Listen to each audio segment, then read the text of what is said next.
Today, we're diving into a massive and kind of hidden compliance risk that's probably already lurking in your lab. We're talking about using generative AI in regulated GXP or good practice environments. Your team is almost certainly using it already, but without the right controls, it's a total black box that could put your entire data integrity program at risk. Okay, let's jump right in. To really get our heads around this risk, we don't need to get bogged down in a bunch of tech jargon. Instead, let's look at this new technology through a lens that's, well, painfully familiar to anyone who's ever had to prep for an FDA audit. For years, and I mean years, unvalidated spreadsheets have been a top source for 483s and audit findings. And why is that? Well, it's because their calculations just can't be trusted. Today, generative AI tools, like ChatGPT, they present the exact same risk, just wrapped up in a shiny new package. It's an uncontrolled tool making decisions that impact GXP, and believe me, that's a huge red flag for any regulator. And when you look at this table, it's amazing how perfectly the risks line up. With that old Excel file, you were worried about some hidden, broken formula throwing off all your results. With what we're calling shadow AI, you're worried about an AI hallucination, just making up a USP limit. In both cases, there's no audit trail, zero validation, and the result is exactly the same: untrustworthy data that you just can't defend. So this leads us straight to the heart of the problem: a really significant data integrity gap. And it's the kind of thing auditors are specifically trained to hunt down. Think about it. The second an analyst uses an AI tool to help draft deviation or analyze some data, that tool becomes manufacturing software under the JAMP 5 guidelines. And that means its use has to be defined, it has to be validated, and it has to be compliant with key regulations like 21 CFR Part 11 for electronic records. If it's not, any output is, from a legal standpoint, indefensible.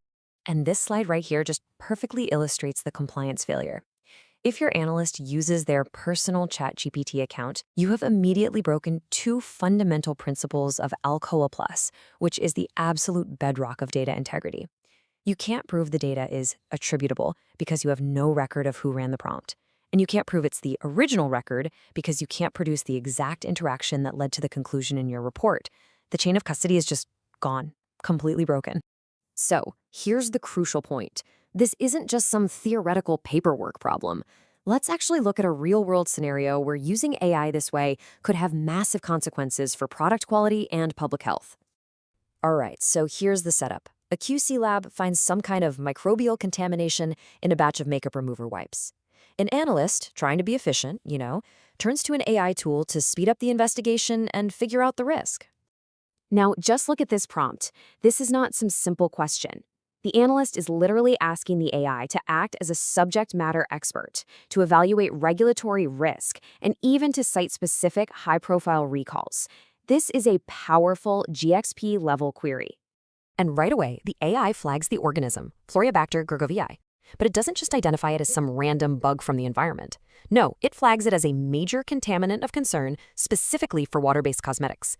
That is a critical first insight. Then it goes even deeper. The AI correctly explains why it's such a threat, detailing its resistance to the common preservatives that are used in these kinds of products. It actually understands the science behind the contamination, which is an incredible capability for an investigation tool.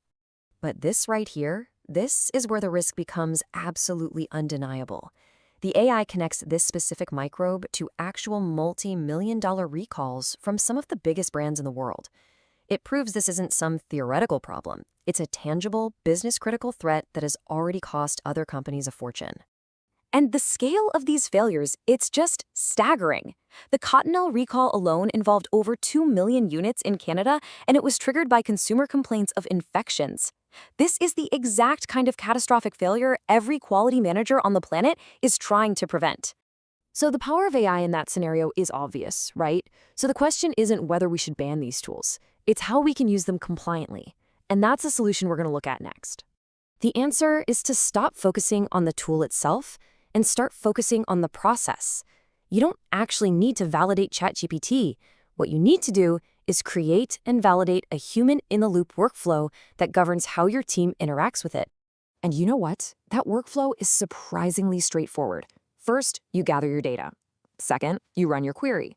Third, and listen up because this is the most critical step, you create the original record by exporting the entire interaction as a time-stamped PDF.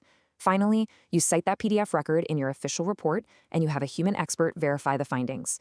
It's a manageable process, and most importantly, it's auditable. So, with that workflow in mind, how do you make sure you are ready when an auditor comes knocking and starts asking how your latest investigation report was generated? Well, here is your defense plan. Think of this as your immediate action plan. Ask your team these 4 questions, like right now. Can you prove who ran the prompt? Do you have the original record of the interaction? Has a human expert actually verified the output? And did you protect your company's privacy? If the answer to any of these is no, well, you've got a compliance gap that you need to fix. Ultimately, it all just comes down to this one simple question. AI is already in your lab, whether it's officially sanctioned or not. It's an incredibly powerful tool for good, but an uncontrolled black box is a finding that's just waiting to happen. The key isn't to stop progress, it's to document it. So, will you be ready?